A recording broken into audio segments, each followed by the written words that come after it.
예수 9장의 말씀은 그 깊이가 매우 깊고 오묘해서 아무나 이렇게 설교할 수 있는 그런 부분이 아닙니다.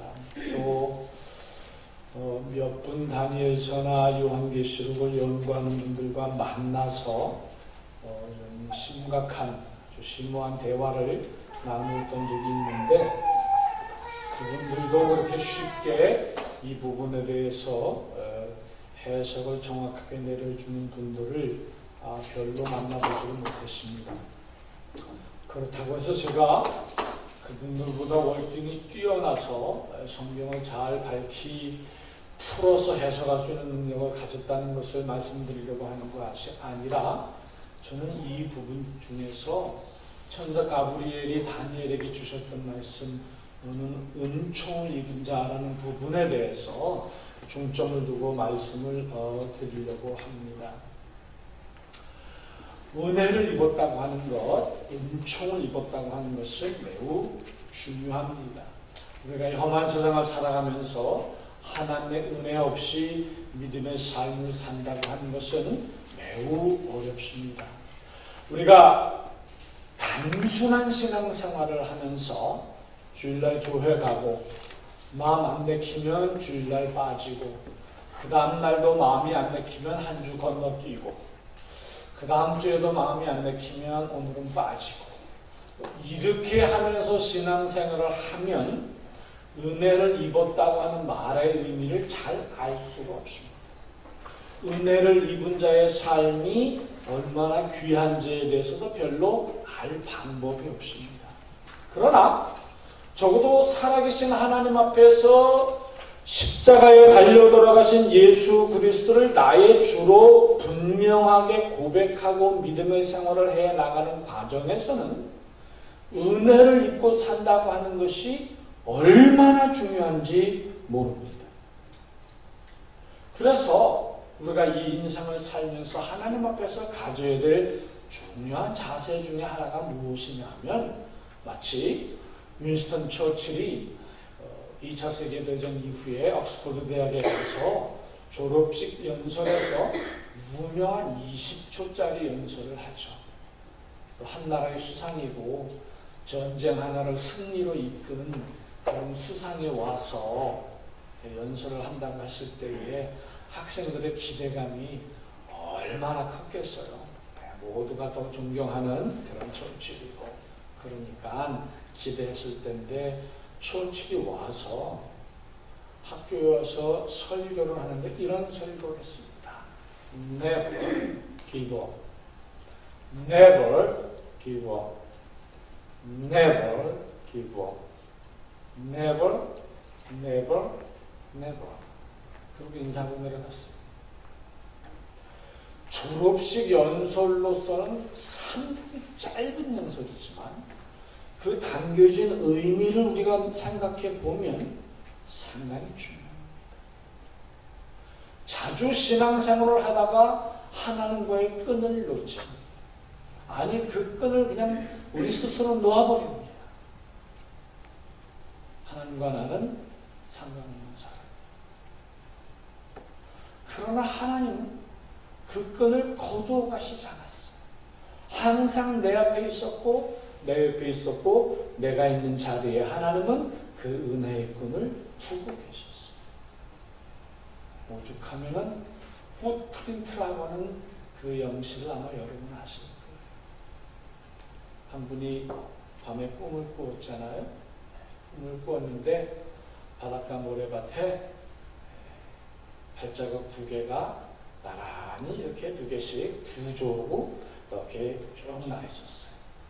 어느 순간에 보니까 발자국이 한 사람 발자국만 있는 거죠. 근데 가만히 보니까 자기 인생이 힘들고 어려웠었던 그 순간에 발자국 한 사람 발자국만 있는 거예요. 그래서 주님께 불평합니다. 주님, 저는 그래도 주님 믿고 산다고 열심히 살았는데 내가 이렇게 힘들었을 그 시절에 주님께서는 어디가 계셨습니까? 왜 나의 발자국만 있습니까? 라고 질문을 하니까 주님께서 그렇게 답하셨다고 하죠. 아들아, 그 발자국은 너의 발자국이 아니라 나의 발자국인데 내가 힘들었을 때에는 내가 너를 업고 갔단다.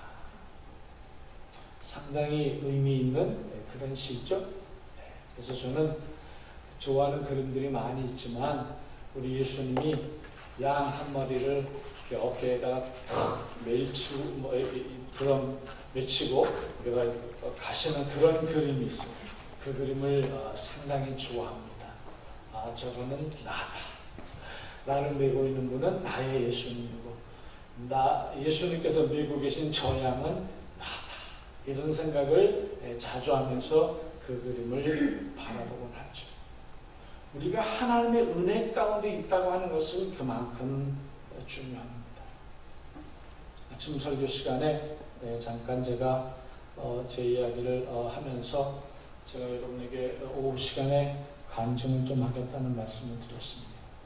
제가 간증을 하려고 하는 이유는 들어보시면 알겠지만 잘난 게 하나도 없는 간증이라서, 그러나 하나님께서 우리에게 당신의 뜻을 세우셨을 때 그 뜻을 어떻게 이루시는지를 분명히 알기 때문에, 분명히 보여주시기 때문에 그런 차원에서 나는 은혜를 입은 자라고 하는 말씀을 드리려고 하는 것입니다.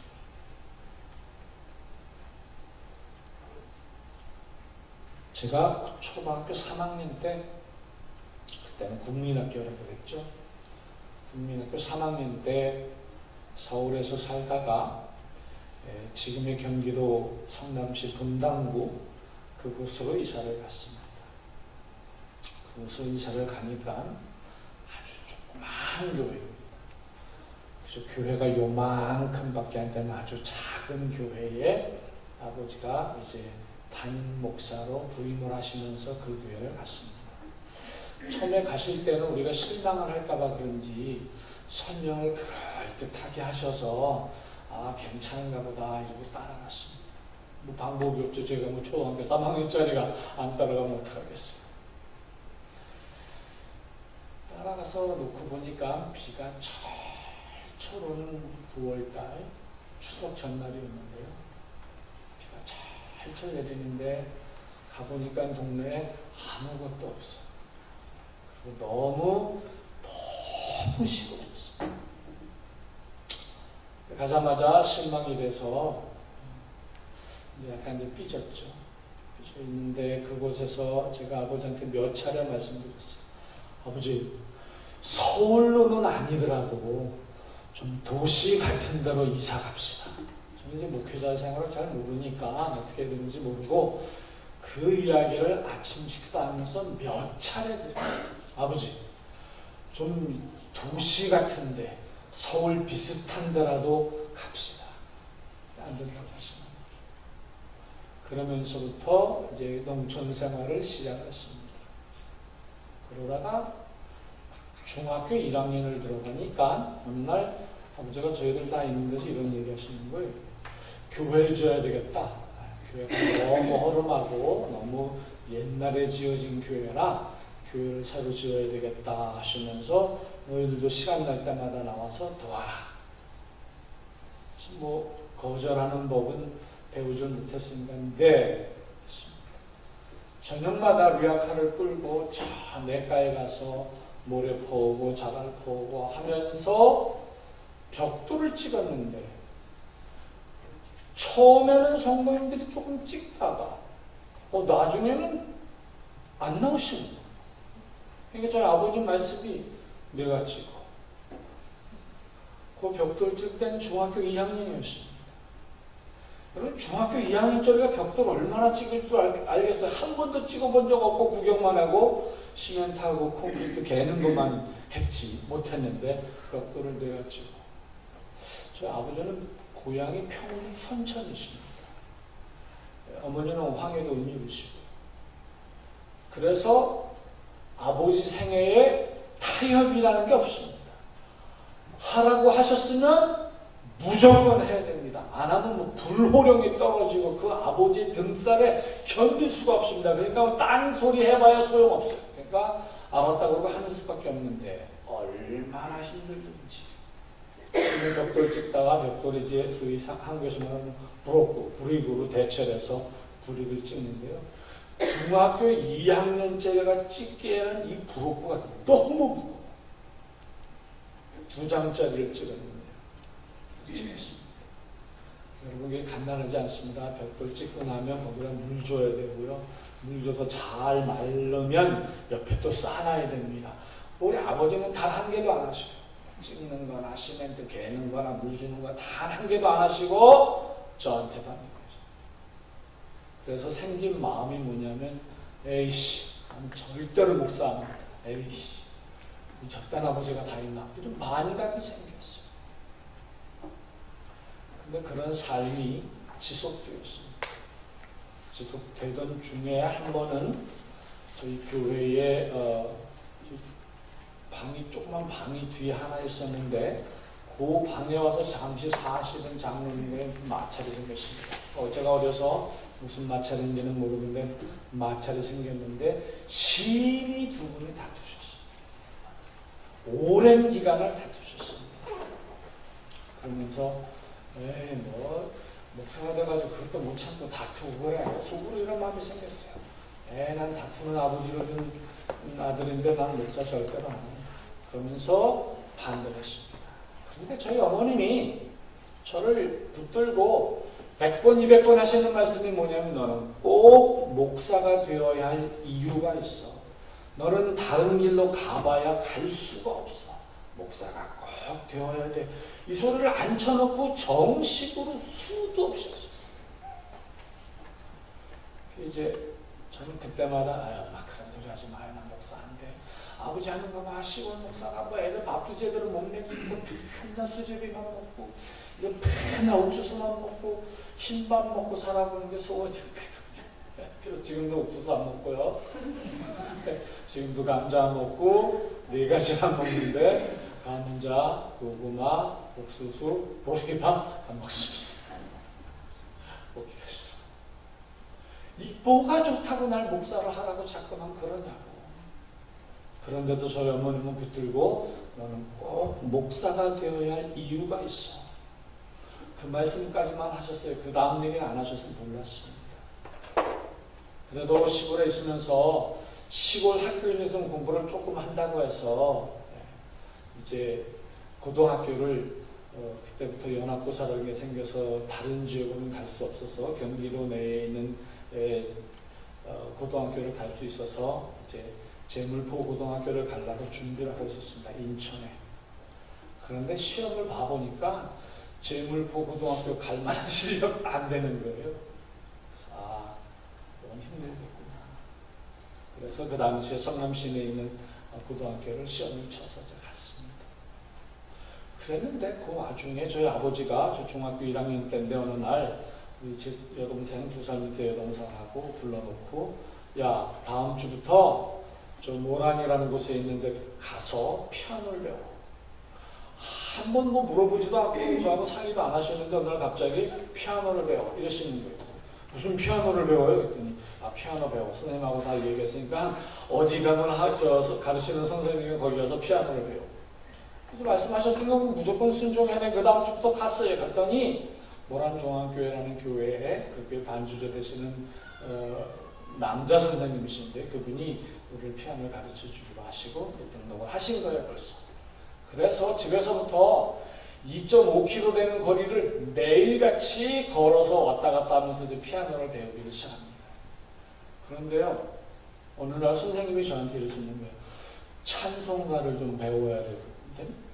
찬송가는 왜 이렇게 바이엘도 앞에 번호 치는 바이엘 치는 애한테 찬송가를 쳐야 된다 그래서 아버지가 부탁하셔서 찬송가를 쳐야 돼요. 그래서 영문도 모르고 찬송가를 칩니다. 이제 찬송가 제일 쉬운 것부터 해가지고 선생님이 거기다 페달 밟는 방법 보여주시고 지우고 쓰고 이렇게 하면서 피아노를 칩니다. 아무 영문도 몰랐는데 중학교 2학년 딱 올라가니까 어느 날 아버지가 브로셔 몇 개 가져오시더니 이거 피아노 한 대 사야 되겠는데 어떤 피아노가 좋은지 봐라. 제가 뭐 피아노를 보면 알아요. 그냥 그 당시 방송에 광고 많이 나오던 소리가 호르겔 피아노입니다. 그래서 아버지가 호르겔 사주세요. 호르겔 샀더니 그래서 사서 우리 방 안에 들여놓는 줄 알았더니요. 피아노 사왔다 하는데 보니까 교회 안에 갖다 놓으셨더라고요. 저를 교회 피아노 반주자 시키려고 피아노를 가르치십니다. 그래서 그 피아노 사온 걸 기여로 해가지고 우리 교회 시골교회 성도님들이 몇 분이 재봉틀 가져오셔가지고 너무너무 분명히 기억나는 게 나일론, 옛날에 나일론 있죠? 나일론 옷감, 고동색 바탕에 파란색 칼라, 이 성가대 가운을 만드셔가지고 나일론으로 된 성가대 가운을 입고 이제 성가대를 시작했습니다. 여름에 쪄 죽습니다. 쪄 죽. 이런 과정을 하다 제가 개인적으로 생각이 신경질 나서 안 되겠어요. 아, 내가 아버지한테 너무 속았구나. 뭐 이런 생각이 들어가지고 피아노 안 배우려고. 제가 어느 날 제가 정말 아버지한테 도전을 하고 중학교 3학년 때 배웠어요. 그러면 고등학교 기간 동안 지나가는데 신기하게 저희 교회 주일학교 선생님으로 수고하시던 젊은 청년들이 몇 분 계셨는데 그분들이 교회를 다 떠나시면서 교회학교 선생님이 한 분도 남지 않았습니다. 그래서 제가 중학교 3학년 때부터 우리 교회 학교를 전담하는 전도사처럼 이런 일을 했어요. 고등학교 3학년 내내 혼자서 주일학교 가르치고 혼자서 중고등부 했습니다. 여러분 생각해 보세요. 구원의 확신도 없는 녀석이 얼마나 제대로 가르치겠어요. 제대로 못 가르쳤죠. 그런데 그 당시는 수요예배도 주일학교 했었고 주일날 아침에 주일학교 했었고 주일 오후에 주일학교 했고 일주일에 3번씩 꼬박꼬박 모여야 됐고 토요일날 오후에 중고등부 어쨌든 모여야 됐고 이렇게 맡아서 뿐만 아니라 저희 아버지가 어느 날 등사기, 옛날에 등사기라고 했었습니다. 왁스지에다가 글로 써가지고 만드는 등사기를 사가지고 오셔가지고는 주고 만들어. 그래서 제가 중학교 2학년 때부터 그 등사지를 이용해가지고 주보를 만들었습니다. 그러니까 그런 일을 시킬수록 아버지의 명령에서 행하기는 하지만 아버지에 대한 반감은 극도로 차올라가는 거죠.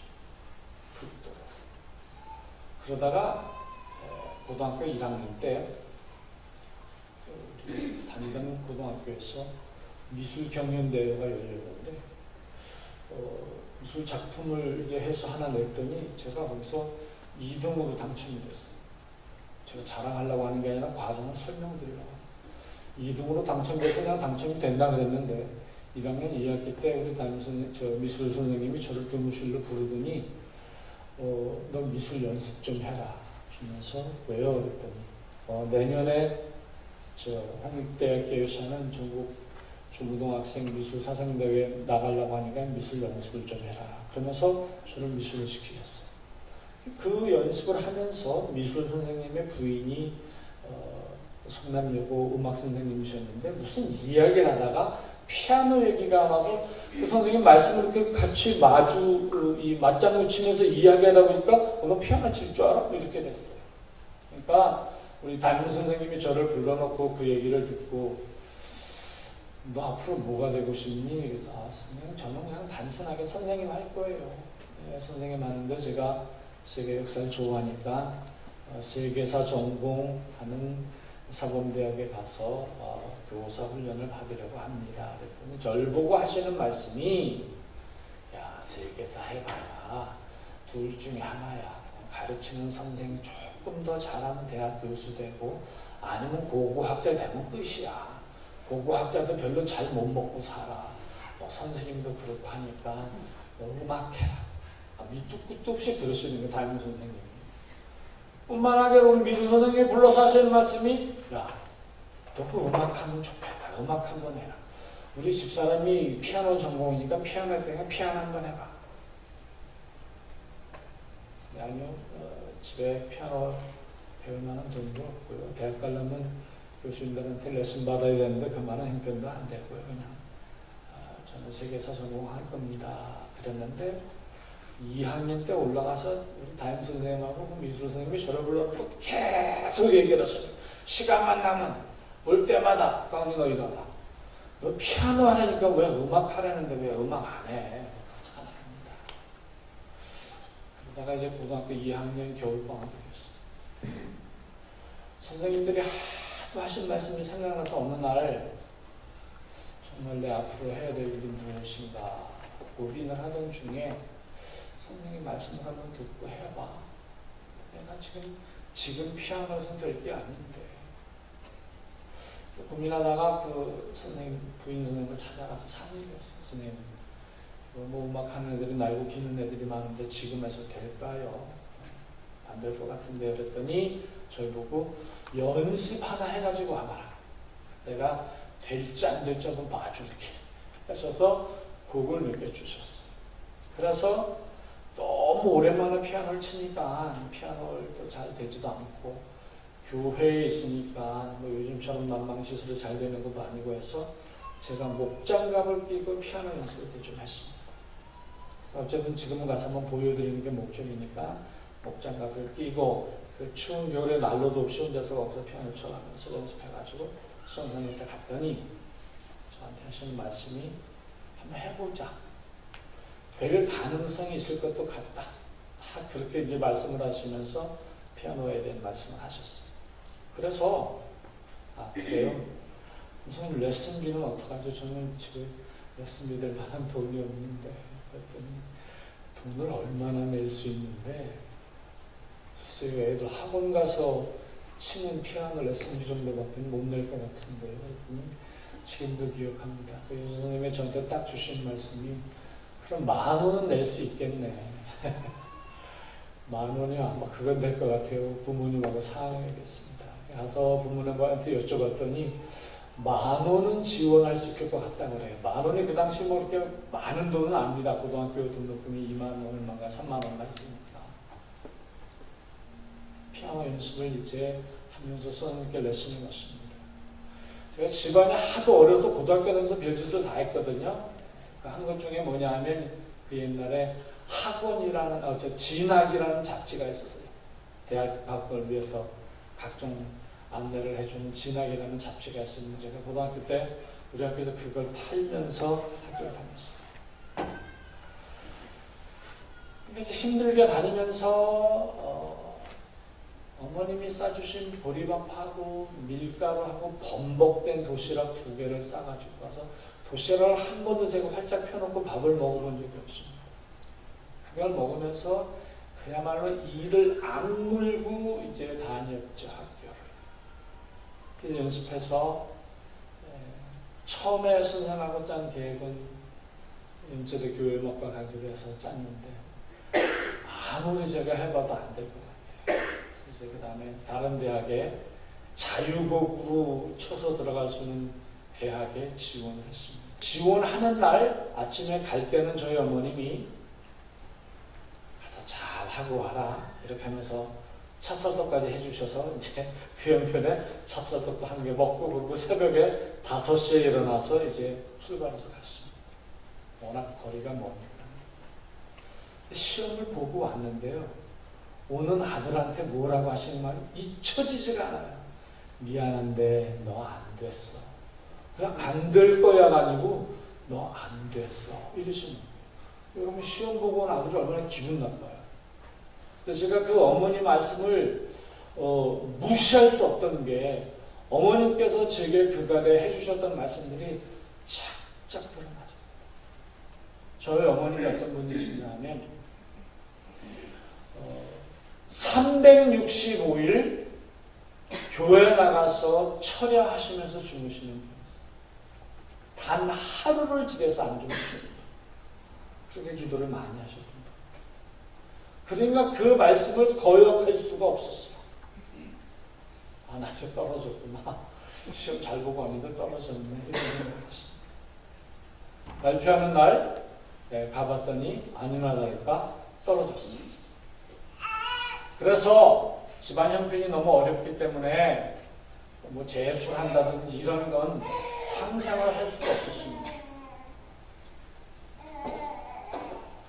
그런데 제가 한 가지 이상하게 생각했던 것은 저희 때는 예비고사라고 있었거든요. 예비고사 발표하는 날 저희는 성남에 살았지만 인천에 가서 시험을 보고 봤기 때문에 인천에 이제 갔는데 이상하게 제 번호가 없어요. 저는 예비고사에 떨어진 거예요. 몇 번을 훑어봐도 제 이름이 없어요. 근데 제가 와서 쭉 복귀하면서 시험지를 매겨봤을 때 절대로 떨어질 실력이 아닙니다. 집에 와서 아버지가 묻잖아요. 저는 됐니 안 됐니? 아버지 거기 떨어졌습니다. 거기는 없는데 뭔가 잘못했어요. 제가 아주 아버지한테 강변했어요. 저 틀림없이 됐습니다. 거기는 없는데 됐습니다. 넌 떨어졌어. 그러시는데 그 다음날 종로학원, 대성학원 이런 그 다음날 시내 나가셔서 그런 학원에 대한 이 팜플렛들을 가지고 계시면 잘 찾아봐라. 이 중에 하나 가. 붙었다니까요. 거기 없으면 떨어진 거야. 이해할 수가 없었어요. 난 분명히 붙었는데. 그때는 며칠 지나면 학교 통지서가 와서 담임선생님들이 나눠주셨어요. 이제 학교에 가니까 담임선생님이 제 학교 통지서를 주시는 거예요. 지금도 이해할 수 없어요. 왜 거기는 제 이름이 없어요? 제 번호가 없어요. 그래서 아버지한테 갖다 드렸죠. 아버지, 학교 통지서 여기 있습니다. 학교 했잖아요. 근데 대학은 떨어졌어요. 이제 후기대학 지원을 하려고 후기대학 음악과들을 중에서 찾아서 지원을 하려고 대학 2군데 찾아가서 이제 원서 사가지고 와서 지원을 하려고 하는데 어느 날 어머님이 들어오셨어요. 그 원서 작성하고 있는 그 사이에 오셔서 하시는 말씀이, 어머나, 내가 너한테 꼭 해줄 말이 하나 있는데 너 거기 해봐야 또 떨어진다.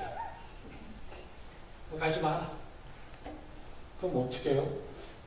꼭 신학대학을 가야만 해. 넌 꼭 신학대학을 가야만 해. 신학대학 가야 할 이유가 있어. 어머니가 얘기를 안 해주시고, 그 이유는 얘기 안 해주시고 꼭 가야 돼. 그러니까 생각을 바꿔. 저는 신학대학은 문과 학생들만 가는 데인 줄 알고 알아보지도 않았죠. 이제 그때서 신학대학 중에 가야 할 때가 어디 있나 찾아보니까 총신대학의 교회음악과가 딱 한 군데가 있더라고요. 그래서 어머니 말씀은 걸려갈 수가 없어서 제가 이제 총신대학에 가서 서류를 사가지고 오면서 야, 무슨 학교가 이렇게 생겼냐 막 이러면서 왔어요. 그걸 쓰는데 아시다시피 한국의 대학 입학 원서는 담임선생님들이 써주시잖아요. 저희 때는 100% 담임선생님들이 써주셨는데 제가 그걸 쓰려고 가져가니까 우리 담임선생님이 이렇게 보시더니 야, 뭐 이런 걸 가져왔어. 신학대학을 가지마. 그러면서 다른 대학을 가라고 하시는 거예요. 그런데 제가 어머니가 하신 말씀을 안 할 수가 없었어요. 그 자리에서. 선생님, 저희 어머니가 신학대학을 꼭 가라고 합니다. 그래? 어머니가 그렇게 원하시기 때문에 여기를 가야만 되겠어요. 그러니까 써주세요. 정말 담임선생님하고 한 2, 3일 실강의 하면서 허락을 받아내고 그 원서를 썼습니다. 그리고 시험을 봤습니다.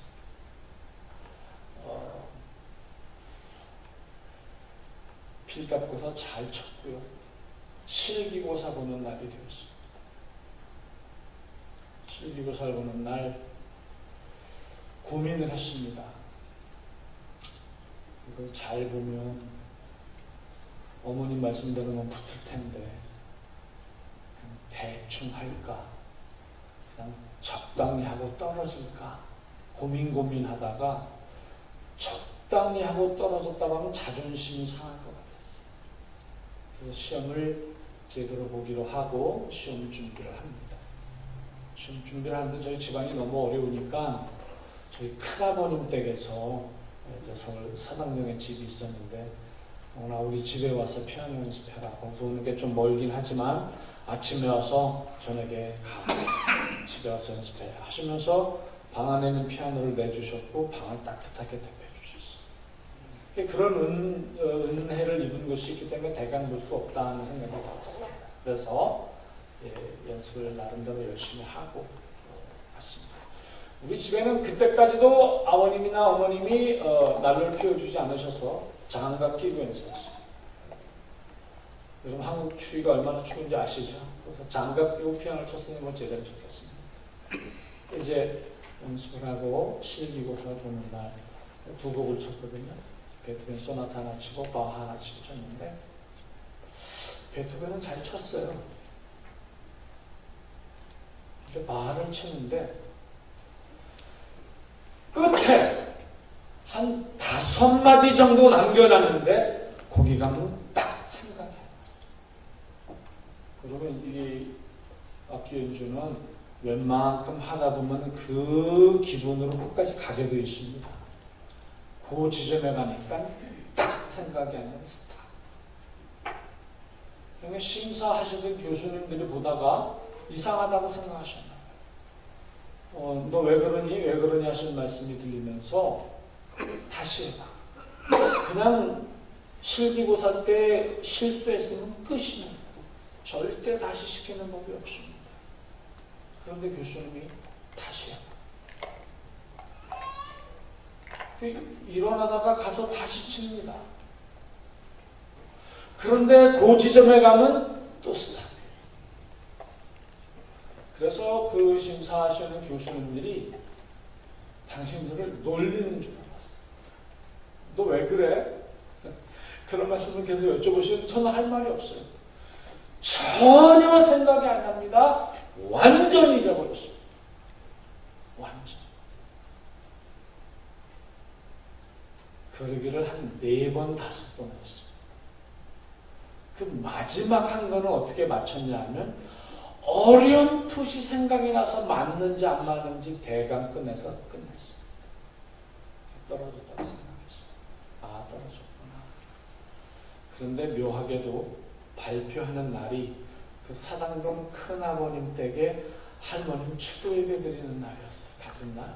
그 어머님이 가자. 너는 학교 가서 발표 보고 나는 거기로 바로 갈 테니까 발표 보고 와라 하는데 제가 어머님께 엄마 내가 떨어져서 그냥 집으로 바로 갈 테니까 혹시 안 가면 기다리지 마십시오. 제가 그럴 만한 이유가 있습니다. 그랬는데요. 시험 보고 온 날 우리 어머님이 제게 마치 점쟁이처럼 하시는 말씀이 영원아 걱정하지 마. 너 합격했어요. 제가 시험 볼 때 5점 몇 대 1이었거든요. 그러니까 절대 붙을 환경이 아닙니다. 갔는데요. 안 되나 될까? 처음에 이렇게 쭉 보니까 제 번호가 없어요. 역시. 아, 떨어졌구나. 기분 좋다. 이러면서 가다가 버스를 타러 내려가다가 자존심 확 상하는 거예요. 떨어지면 안 되는데.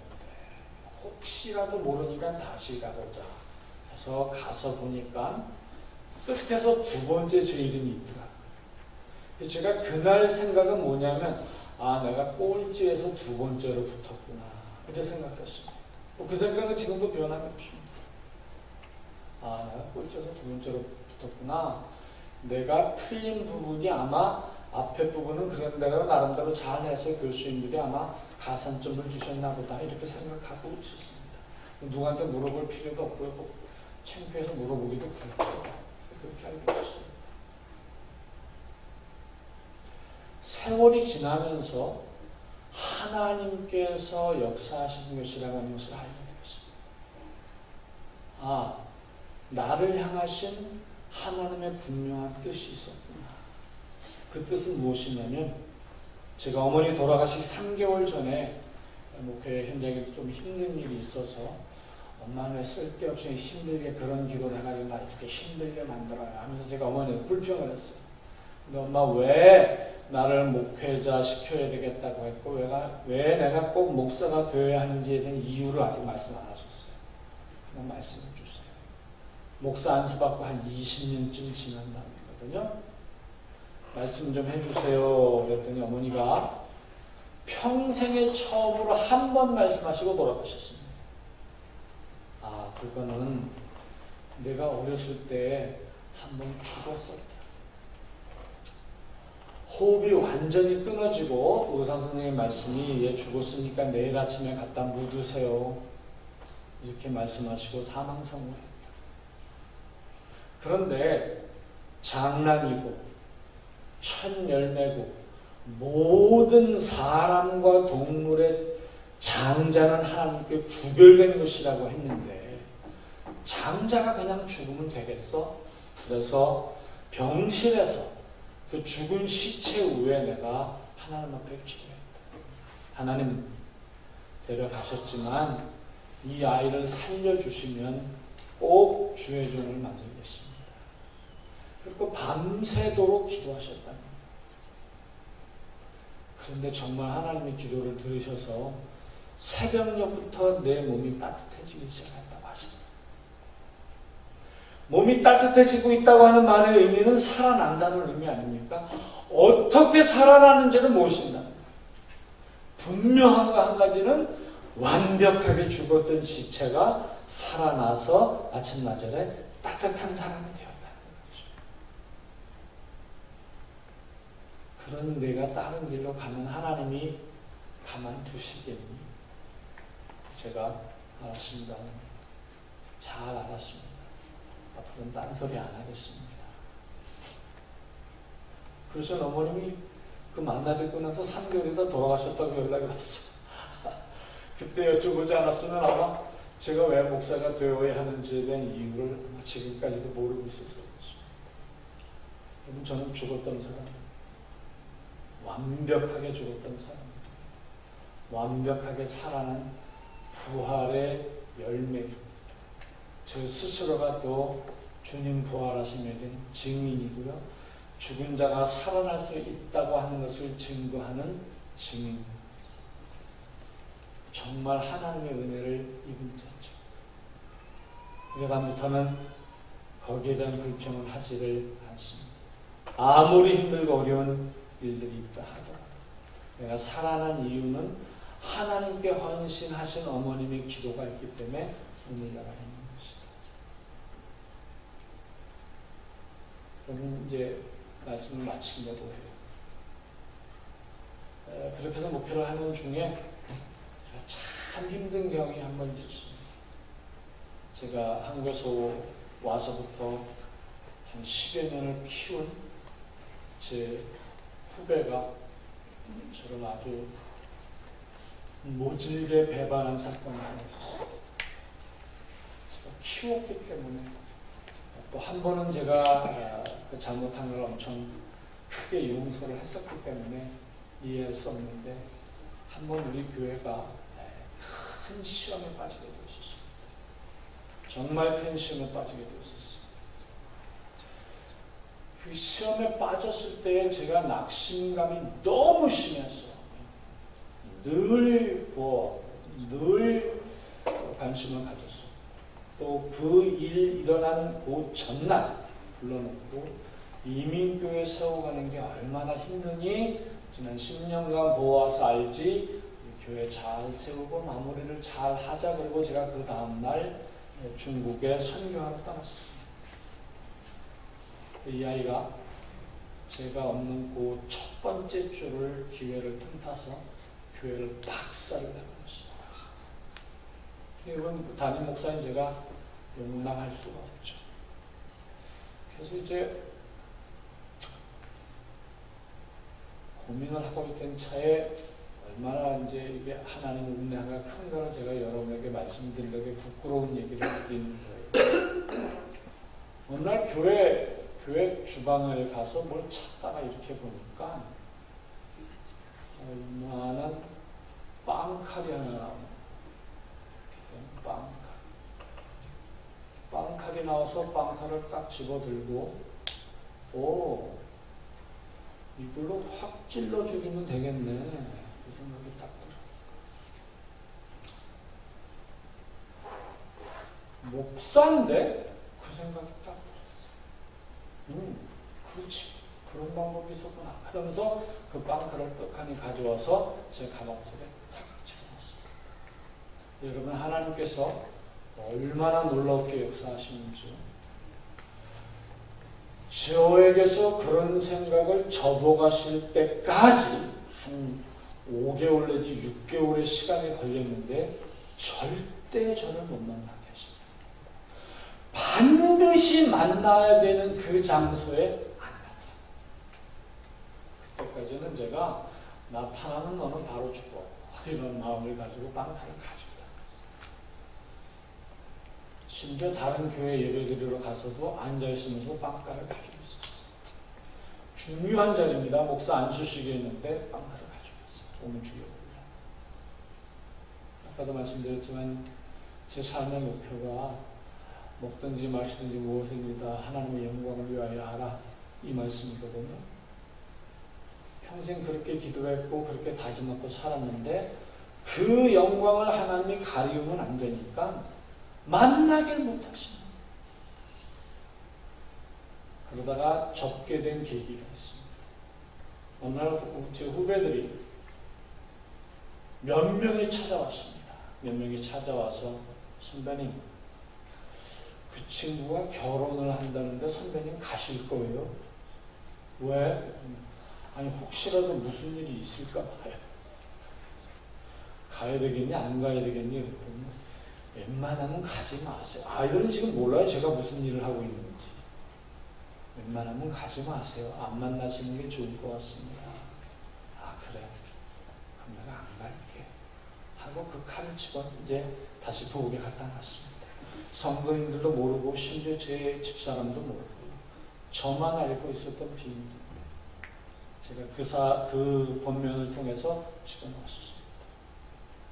그 사탄은 우리를 얼마나 지속적으로 괴롭히냐면 칼을 갖다 집어넣고 그렇게 오랜 세월이 지나지 않았는데 교회 사무실에 앉아있다가 뭘 고쳐야 될 일이 갑자기 생각이 나서 교회 창고를 가보니까 없어요. 제가 찾는 도구가.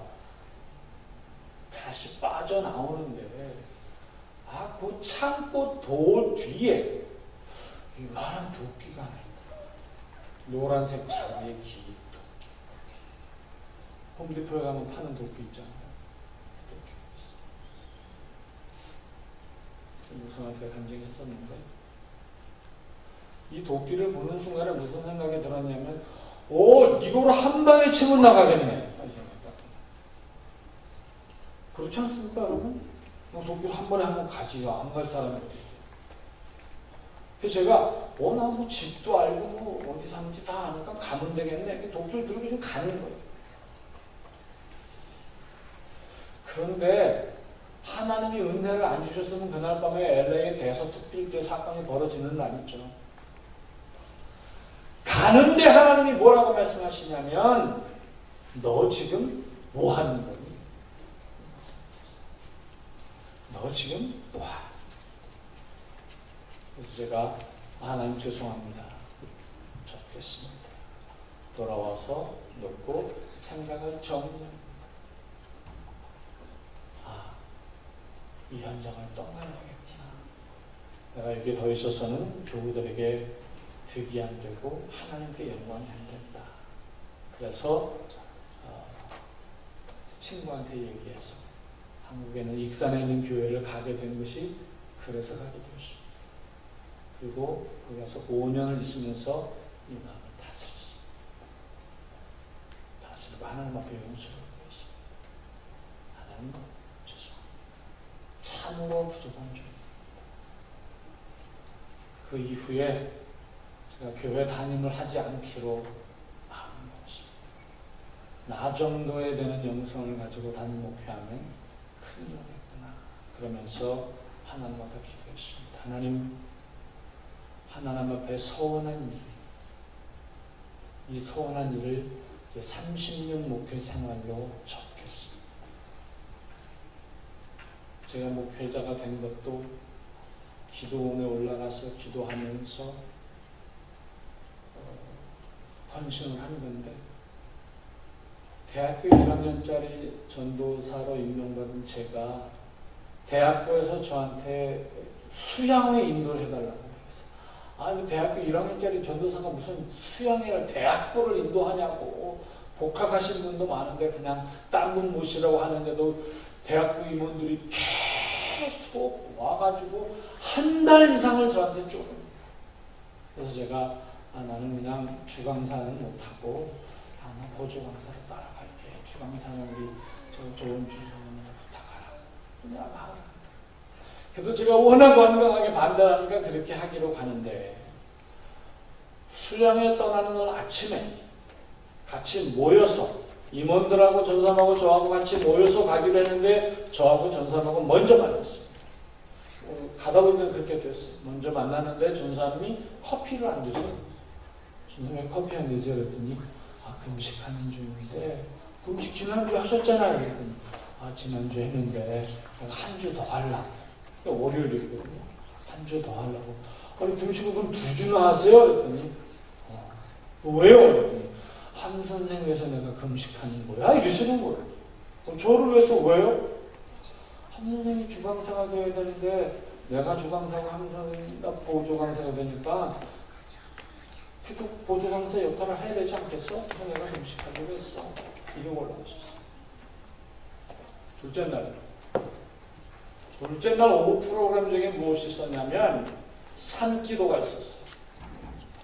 이제 대학학생들 몇십 명들하고 같이 올라가가지고 학생들은 전부 다 저 산 깊은 속에 들어가서 기도한다고 다 들어갔어. 전사님도 따라갔어.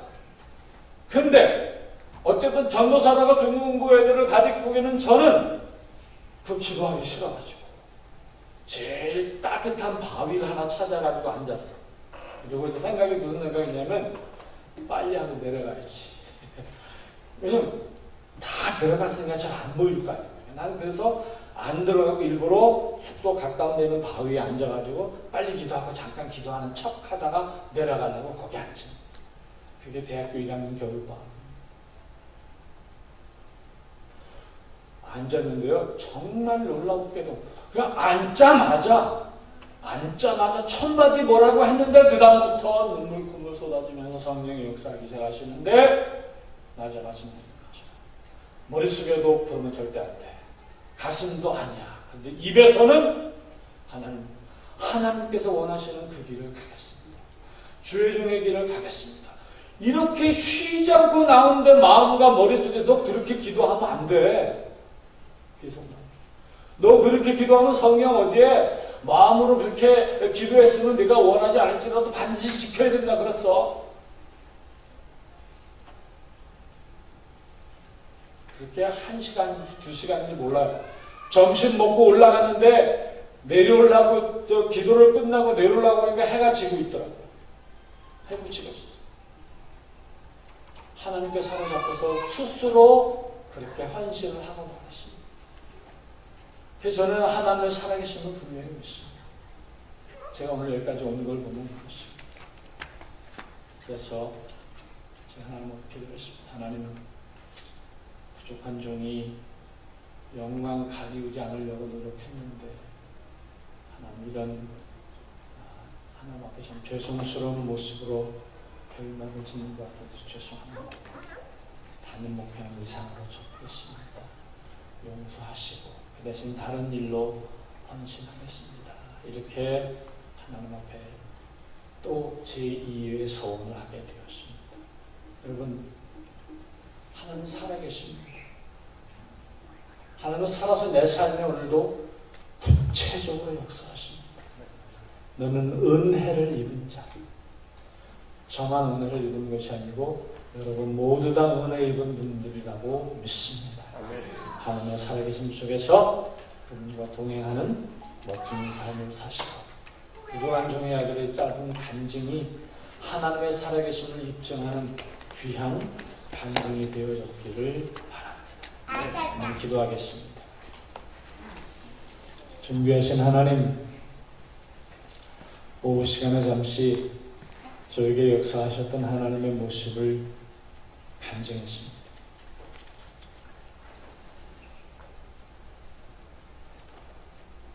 부족하지만 아버지께서 아버지의 교회와 나라를 위해서 사용하시려고 불러주셨던 그 힘든 과정들이 있었습니다.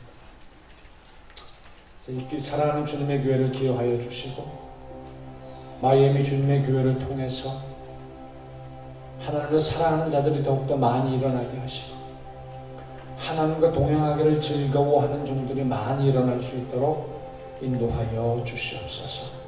한 분 한 분 붙들어 주시고 교회의 기둥되게 하시고 이 지역사회에서 주의 이름을 선포하는 데 앞장서는 귀한 종들이 되게 하여 주시옵소서. 감사와 찬송을 주님 앞에 드립니다. 주님 예수 그리스도 이름으로 기도합니다.